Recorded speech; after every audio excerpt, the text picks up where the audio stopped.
Ça va être un euro chargé d'émotions, et donc qui dit émotion dit conversation. Donc vous allez parler de l'euro avec vos amis, avec votre famille, avec vos collègues, et surtout et aussi donc sur Twitter. Alors pourquoi sur Twitter? On a essayé de faire en fait pour mettre en avant et pour mesurer l'intérêt que les utilisateurs vont avoir pour l'euro, identifier également des comportements pendant cet euro. On a mené une étude auprès de nos utilisateurs qui nous a permis de mettre en avant plusieurs enseignements. Donc le premier, c'est que 3 utilisateurs sur 4 sont intéressés par le football. Donc ça traduit bien l'intérêt énorme pour cette compétition qu'il va y avoir pendant un mois sur Twitter. Le deuxième enseignement, c'est que plus de la moitié des utilisateurs de Twitter prévoient d'utiliser Twitter encore plus pendant 7 euros. Donc qu'est-ce que ça veut dire pour les marques? Ça veut dire un reach plus important. Ça veut dire également un engagement plus important avec des utilisateurs qui vont rester plus longtemps sur la plateforme. Et enfin, ça veut dire aussi une possibilité d'affiner les critères pour avoir un ciblage encore plus pertinent et encore plus efficace. Alors le meilleur exemple pour illustrer ces deux points, ces deux premiers enseignements, c'est l'exemple de Leicester City, donc qui a eu lieu il y a quelques jours en Angleterre. Pour ceux qui ne connaissent pas Leicester City, donc c'est une petite équipe d'Angleterre qui était en Division 2 il y a encore un an de ça, qui est montée en Division 1 cette année et qui a gagné le championnat. Donc le petit poussé qui va gagner le plus gros championnat au monde. Alors comme vous pouvez vous en douter, ça a déclenché une folie sur les réseaux sociaux et sur Twitter en particulier. Donc la journée du sacre de Leicester, on a enregistré plus de 5,5 millions de tweets à propos de ce sujet-là. Et encore plus impressionnant, on a enregistré une augmentation de 86% de l'utilisation de Twitter au Royaume-Uni. Donc quand on vous dit qu'il va y avoir un impact énorme et un engagement énorme de la part des utilisateurs, ici il est quantifié et on va pouvoir le mesurer en fait pour des événements comme celui-ci. Le troisième enseignement qu'on a tiré du coup de cette étude, c'est que pour les marques qui vont être associées à l'événement, on prévoit une augmentation du nombre de followers qui va être multiplié par 3.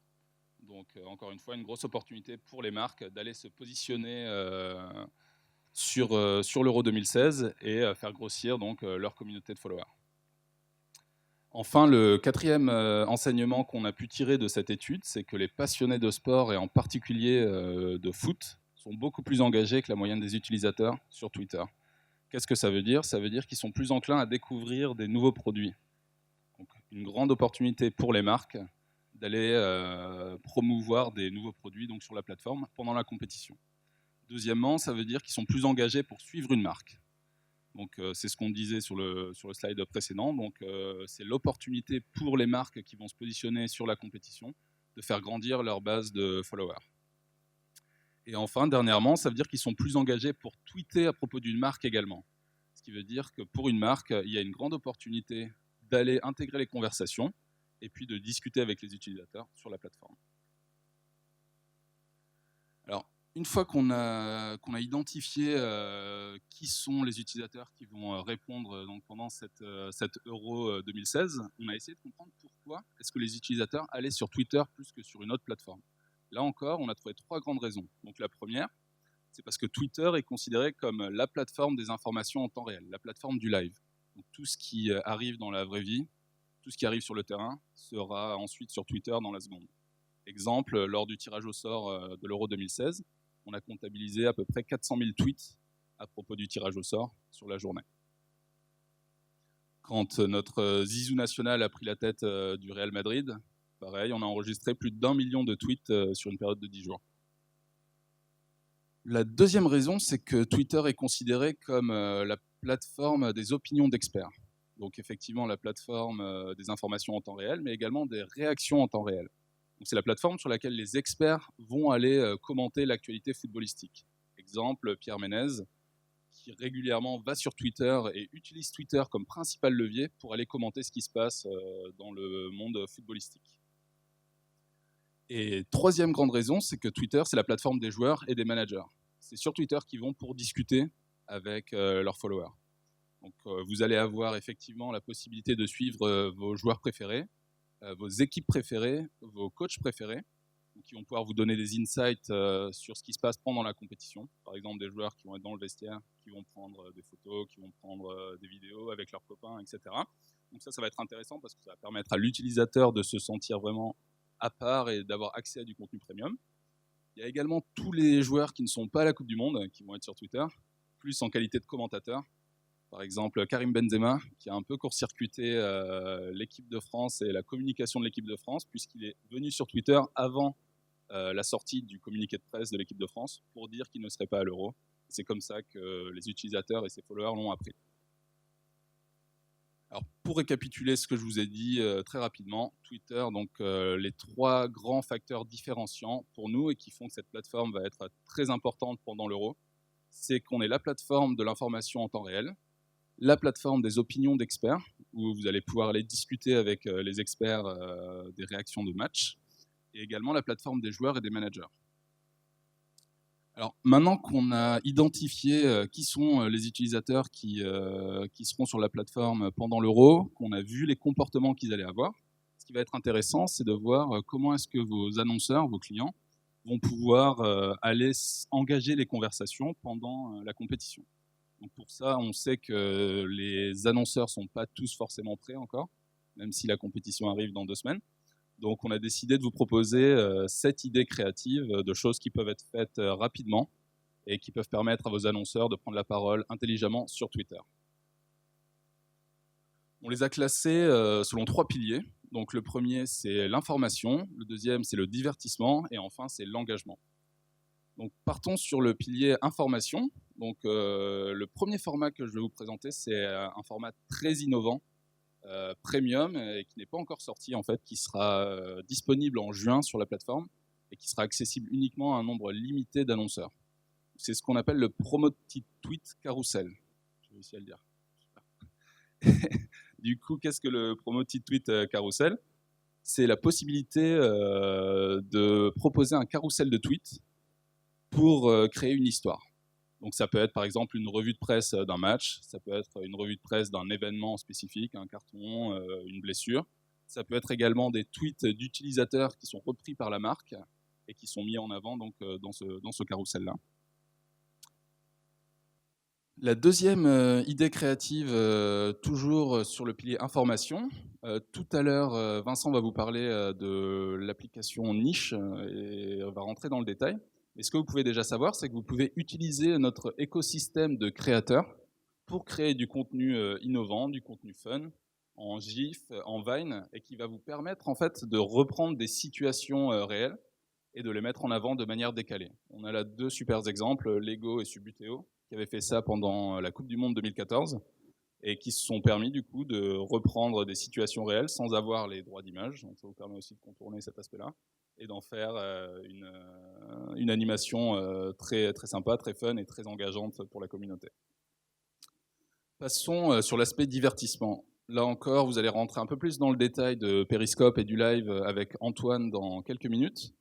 Mais je ne pouvais pas parler de Periscope parce que vous savez très bien que pendant 7 €, Periscope va être largement mis en avant et beaucoup utilisé.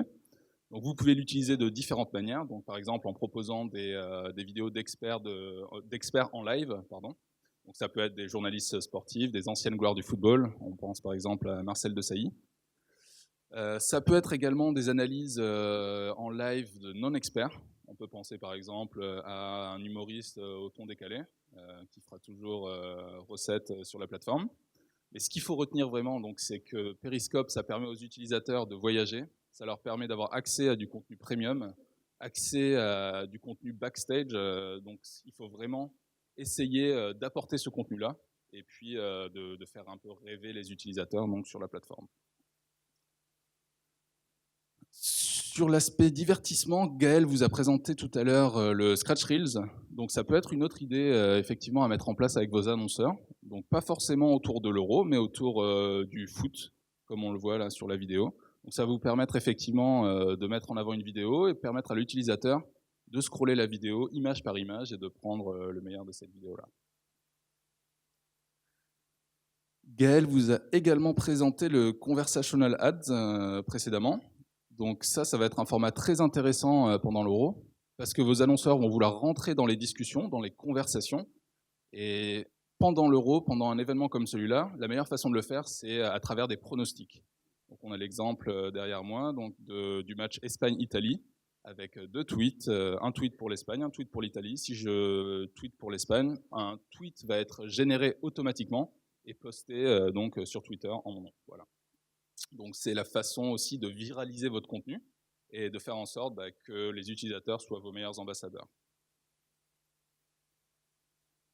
Enfin, pour terminer sur la partie engagement, je pense que ce qu'il faut vraiment retenir pour vos clients, vos annonceurs, c'est qu'il faut arriver à impliquer les utilisateurs.